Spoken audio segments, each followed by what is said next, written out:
سما المصري.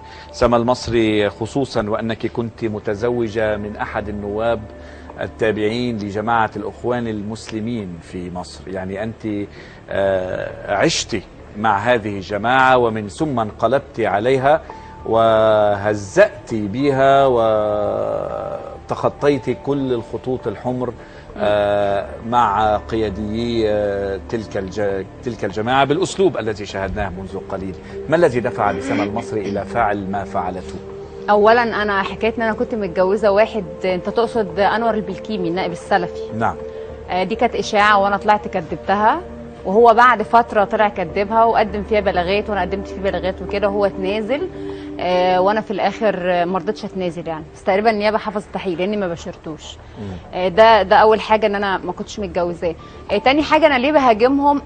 انا قبل ثوره 25 زي ناس كتير ما كنتش بفهم حاجه في السياسه خالص، كانت حياتي هي في الفن وبس، ويعني حاجه محدوده في الفن، كنت لسه في بداياتي.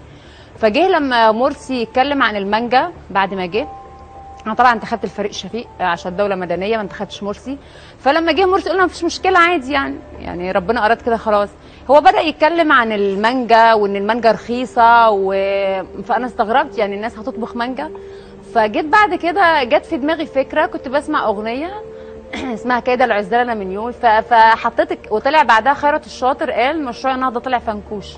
فانا خدت كلامه وكلام مرسي على المانجا وركبت منه كلام كده انا اللي الفته، ورحت حطها على اللحن ده وصورتها عندي في البيت ونزلتها على اليوتيوب. ما كنتش اعرف انها تعمل الضجه دي الحقيقه. ولكن هناك من يقول من وراء سما المصري؟ يعني سما المصري تعمل كل اللي عم تعمله مش من راسها، وطبعا هناك من غطاء يغطي سما المصري، يعني يحميها كفر. من هو هذا الكفر لسما انا مش عايزه اتكلم كلام شعارات وكلام الناس تقول مش انا يعني انا اللي بيدفعني حبي للبلد، لا اكتر ولا اقل. انا لا تبع حزب ولا تبع حركه ولا تبع حاجه، انا واحده متغاظه جدا من اللي كان بيحصل، فكنت بعمل اغاني مع ان كان بيجي اللي بتعمليه من رأس ومن اساءات ومن تدعيس على الاعلام ومن ايحاءات.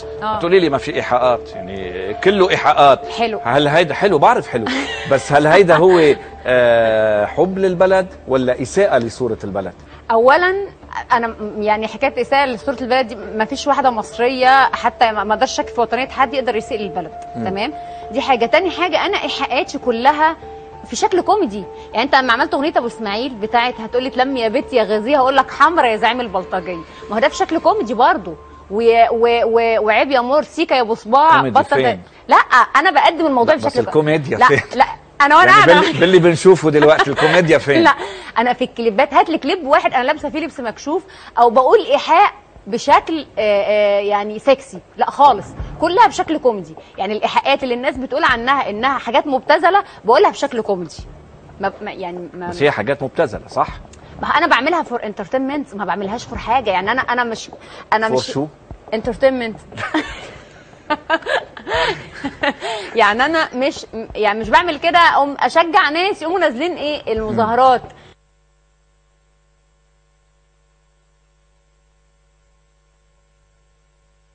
منه يعني هيدا يعتبر بلد صديق، يعني له سفاره موجوده في مصر. يعني لما دستي على العلم الامريكي لم توجه اليك السلطات المصريه اي انتقاد او سئلتي في هذا الموضوع؟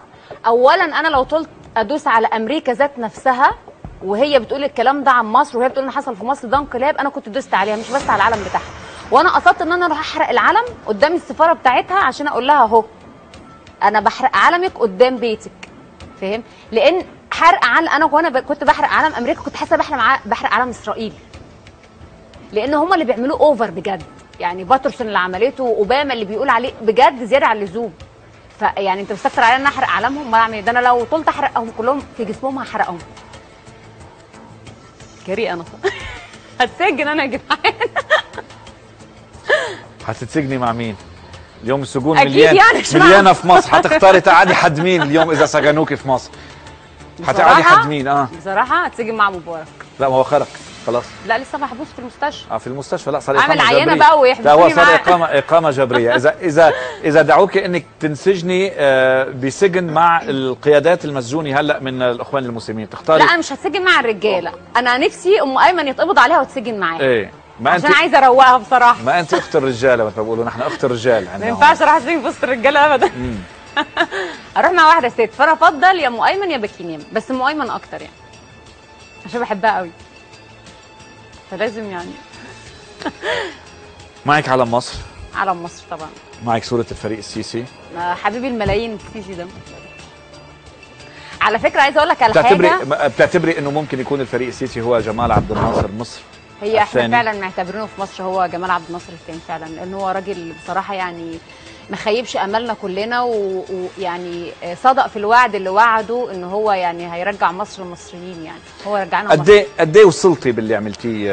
لا بس عايزه اقول لك على حاجه، بس بمناسبه صوره الفريق السيسي، انا وانا جايه المطار اللبنانيين كلهم ما كنتش عارف انهم يعني انكم بتحبوا الفريق السيسي كده، والله كلهم طلبوا الصوره وانا وعدت بيها واحد في الفندق، فانا هديها له بقى وانا ماشي، بس عندي منها كتير يعني. ليش اخترتي هيدا الواحد بالفندق تحديدا من بين كل اللي طلبوها؟ عشان انا قلت له يعني انا ما كانش ينفع اديها لحد في المطار علشان عايزه اجي اصور بيها. ففي الفندق قلت له بعد التصوير اديها لك، لان ما اعرفش اللي في المطار، لكن الفندق اعرفه. اسمه قاسم. انت متزوجه اليوم؟ لا انا مطلقه حقيقه. عندك عريس؟ طب يا جماعه والنبي مأذون عشان طونيا يكتب عليا دلوقتي. سما، كان عندك برنامج على قناه الفراعين وقفوا لك صح؟ لا ما حدش وقفوه. هو الحقيقه البرنامج اللي كان على قناه الفراعين انا قدمت الفكره لدكتور توفيق عكاشه وهو قبلها وكل حاجه، بس كان ايامها بقى هو بيتعرض للسجن، وكان يعني بيروحوا له عشان يقبضوا عليه في القناه وكده، فما كانش فاضي ان هو يهتم بالموضوع، فالناس اللي كانوا هناك ما ريحونيش فمشيت.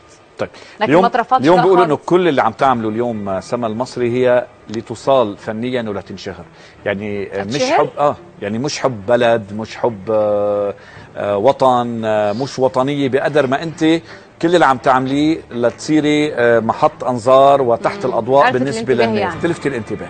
فلقيتي انه هيدا الاسلوب افضل اسلوب لتلفتي الانتباه فيه. اولا انا ما اسمحش لحد مهما كان ان هو يقول ان انا مش حب للوطن، لان انا في اغانيه كلها لما هاجمت سياسه مرسي وسياسه ابو اسماعيل وسياسه غيرهم وانديل، عمري ما شككت في وطنيه حد ولا قلت لواحد فيهم انت ما بتحبش البلد، لا انا اتكلمت عن سياسته مش عن شخصه هو كمان. فانا ما اقبلش اي حد مهما يكون ان هو يشكك في وطني.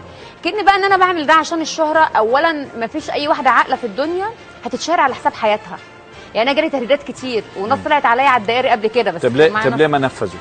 يعني اذا انت اليوم مزبوط انك مهدده، ليه ما نفذوا؟ لانهم جبنه. التيارات الاسلاميه كلها عندنا في مصر وتكاد تكون في العالم كلها جبانه. هذا كلام.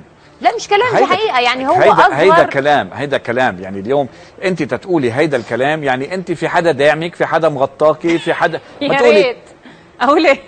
يعني اليوم كلنا بنعرف اذا بدهم يوصلوا لك بيقدروا يوصلوا لك، يعني اي انسان او مواطن عادي اذا بده يوصل لك بيقدر يوصل لك، يعني كل اللي عملتيه وكل التشهير وكل الاساءات اللي اساتي لها، خصوصا كمان في بعضهم رجال دين، يعني كمان انك زي ابو اسماعيل واحد منهم، فانه تعملي كل اللي عملتيه وما حدا يقدر يطالك بورده، يعني في سر كبير. والله انا اللي يعرف عني ان انا حد بيشغلني يجي يقول لي هو مين، وبعدين اللي هيشغلني هيعمل لي حاجه رديئه كده فقيره جدا وانزلها على النت. طب ما يساعدني بقى ان انا انزلها على القنوات ويبقى الموضوع اكبر.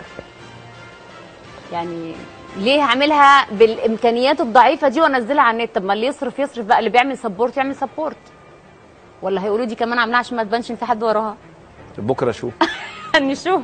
بكره شو؟ بكره شو؟ يعني انت اليوم فتحتي مسيره بعد معنا وقت، بعد معنا 27 سنه، فتحتي مسيره هلا، مسيره بتعتبريها فنيه؟ هعمل ايه بكره يعني؟ ايه بكره؟ لا انا مثلت عملت اغنيه في فيلم اسمه نظريه عمتي، يعني انا في حياتي الفنيه برضو مهتميه بحياتي الفنيه، مش سايبه كله كده اغاني لانها حاجات بتنزل على النت، بس انا عايزه اعمل برنامج ان شاء الله على التلفزيون، هعمله ان شاء الله قريب. شو اسمه؟ لسه يعني ممكن يبقى اسمه الدور على مين. الدور على ولو جه عليك الدور بقى يا حلو. كلمه اخيره سما. انا احب اقول لمصر والمصريين، يعني احنا هنقضي على بمناسبه الارهاب اللي بيحصل الايام دي في البلد. الارهاب يعني انا ما حضرتوش قوي في التسعينات، يعني كنت لسه صغيره، فالارهاب عمره ما استمر والعنف عمره ما بيؤدي لنتيجه، واحنا هنقاومه للاخر، وطول ما ورانا الجيش والشرطه بتاعتنا والقضاء العادل يبقى احنا ان شاء الله هنبقى واللي كويسين. لبستيه اليوم يعتبر ارهاب شو؟ اللي انا لابساه ارهاب؟ انا في بيروت يا اخي، حرام عليك. اذا بيروت يعني مش فاهم. اذا بيروت ارهاب؟ حدا قال لك القماش لا، غالي بس ارهاب لطيف إرهاب حنين، لطيف. يعني ارهاب لذيذ، مش ارهاب ما بمسكش مدفع انا ورا الشاشه وموت الناس. يا لو